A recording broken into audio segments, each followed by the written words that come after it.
Now, one of my all-time favorite movies is revving up the movie theaters because it has a sequel coming out. So what better way to celebrate Cars 2 than strapping myself in a go-kart and getting in on this fast action. In the Rebel Exercise Live, people are hiding in different nooks and crevices like this one right here so they can actually train for a search and rescue operation. Have you ever wondered what it's like stepping into a firefighter's shoes?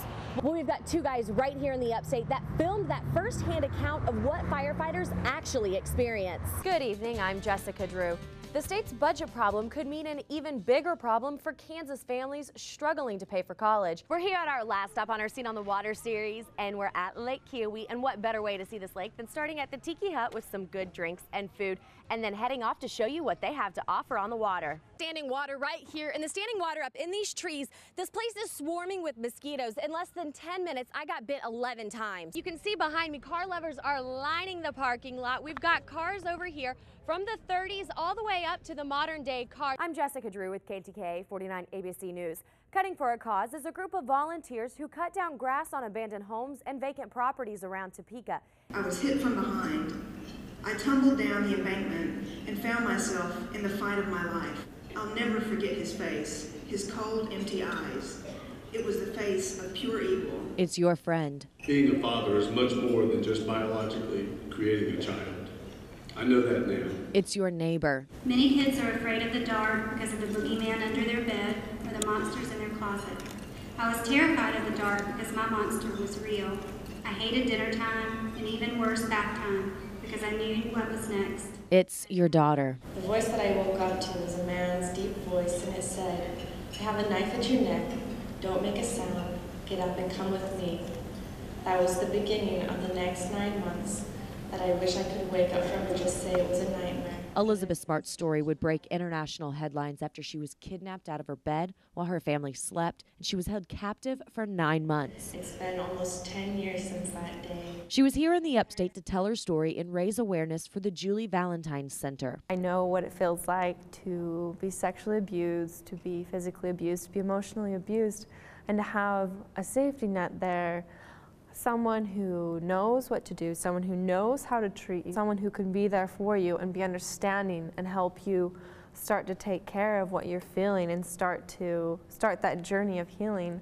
The truth is, sexual assault and child abuse happens, and having a resource for the community is a lifesaver for many and a healing process. There is nothing anyone can say to you that'll work just like a light switch, like 1 second you're great or you're not great. It is a process, and you will have your ups and downs. Everyone is different and everyone takes their own journey. You just have to find what works for you and take it day by day. Whether your goal for the day is just getting out of bed and getting dressed, if you do that, great. Don't measure yourself to anybody else, because if you do that, you will always fall short. For Elizabeth, a luncheon like this one isn't where people should stop. We all feel inspired to go out and make a difference and change the world, but when we walk out of the door, we forget what we felt, and we still have all those good intentions, but we go home and we get caught up in our own lives, get caught up in work, get caught up in family, and all good things, but we just forget what we felt, and we forget that we wanted to make a difference. For her, she wants you to remember the stories you hear. I would lie underneath my Hello Kitty bedspread, trying to go to sleep as fast as I could, praying he wouldn't come in. And make a change. Right now, right here in our community. We're here at Keowee Key for honoring their service. We're going to introduce you to some Marines and show you how they're spending the next few days. I would take you in my arms. The sun, boating, and jet skiing are just a few things that keep these Marines busy while visiting Keowee Key. Monday, when the Marines arrived, they were greeted by more than 406 motorcycles. Got off the bus and they had all the bikers were lined up shaking everybody's hand. It was a lot of people. It's a misty eyes. Gunnery Sergeant Lazarus Mason says he's heard about the program honoring their service, but says the stories don't do it justice. To know that a community, would offer up the hearts and their homes to all the Marines as a way to pay us back, I mean, it's humbling. Gunnery Sergeant Mason is deploying soon. I leave in January. Do you really? Yeah, a lot of these guys here some of them have only been back 2 months, 3 months. All of the Marines out here are enjoying their time.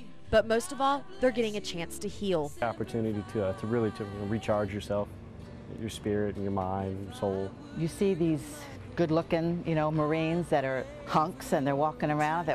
They're wounded warriors, you know, that's what's the deal. Most of them have had injuries.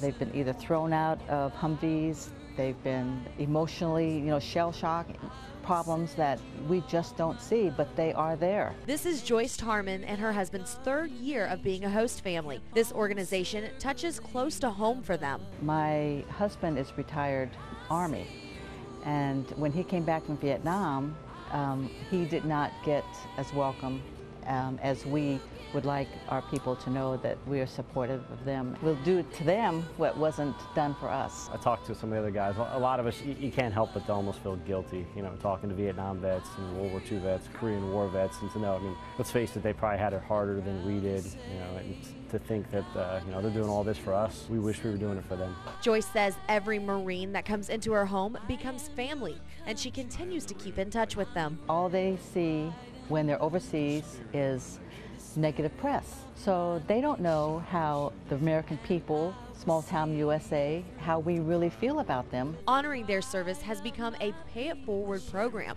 where everyone takes something back from the week. It's heartfelt, you know, it's something that we just want to do. It's touching. Makes it all worthwhile.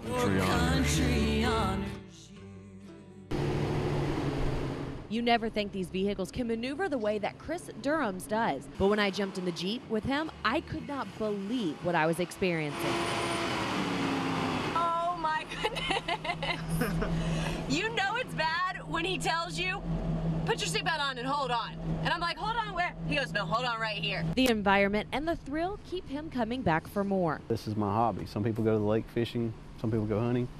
I go four-wheeling. But what started out as a hobby turned into a competitive sport for Chris, getting him national attention. Various magazines, most of your off-road magazines, Peterson's Four-Wheel, JP Magazine, Four-Wheel Drive Sport Utility, TNN, Discovery, History Channel, ESPN, National Geographic. I held 2 national titles. And to keep getting that national attention, Chris constantly puts his building and driving skills to the test.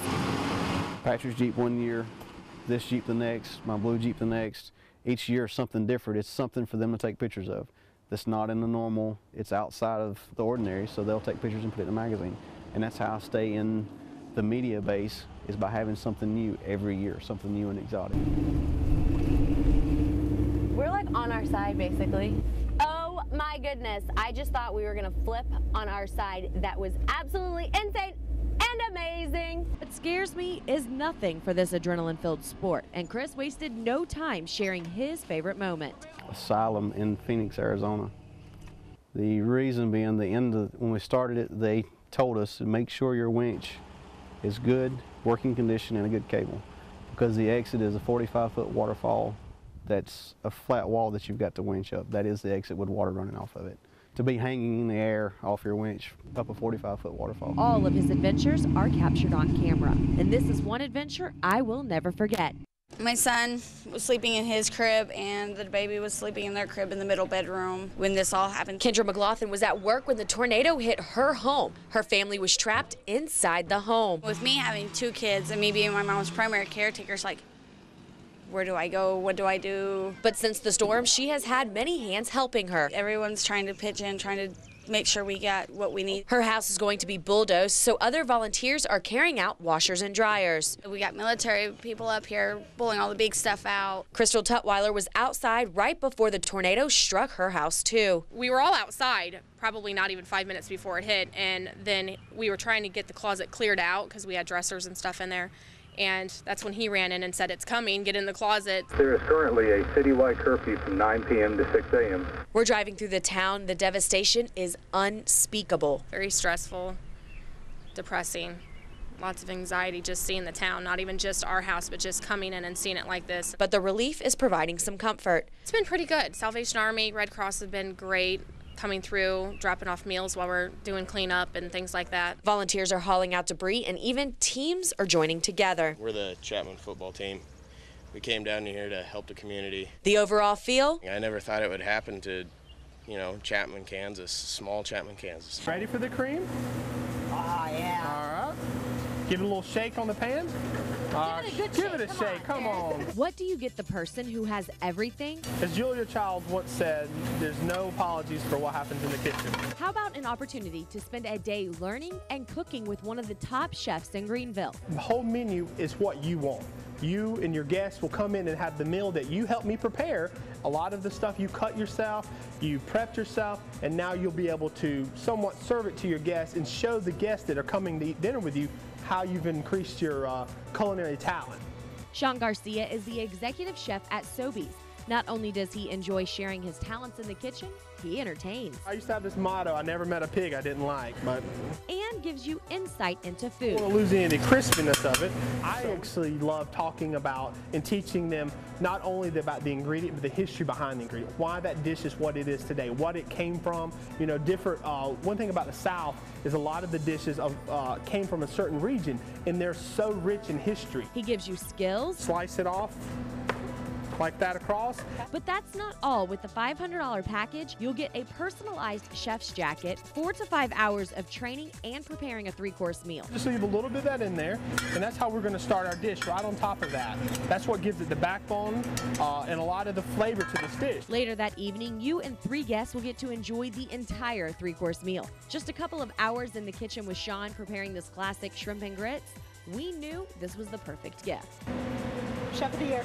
There you go. High five. This is a 12-inch ruler, and if I put it in the middle of the snowdrift, you can see that some of them are over 12 inches tall. Already had these programs in place. The grant will not only help fund them, but allow the programs to be expanded to other schools around the district. About 3 weeks ago, a teen went missing here at Lake Sherwood, where water rescue crews scoured this entire lake looking for this girl, only to find out she wasn't missing in the water. According to the Sheriff's Department, the teen was found 5 hours later walking on Urish Road by a bystander. It did cost the taxpayers between $500 and $1,000 overall for the event for Mission Township to participate.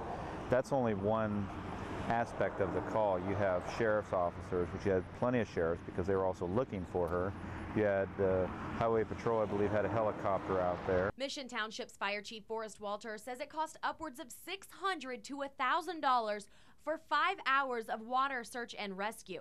He told me that's a very conservative number based on FEMA guidelines, but not all costs are included in those guidelines. Like volunteers taking their personal vehicles, costs of overtime, and fixing yards where trucks were parked and left marks. Walter says costs go beyond money, too. Besides the monetary, though, it also pulls families getting out of bed at 3 o'clock in the morning from their families. It pulls apparatuses and personnel away from possible other scenes. We found out that the Kansas Highway Patrol sent up a helicopter twice looking for the girl. To bring in 2 pilots for 4 hours, it was more than $100. And the fuel for the helicopter was about $115, a price tag Walter says is high. I don't believe that they really think about those things at the moment when they're in the heat of the moment of whatever they're doing. Jessica Drew, KTK 49 ABC News.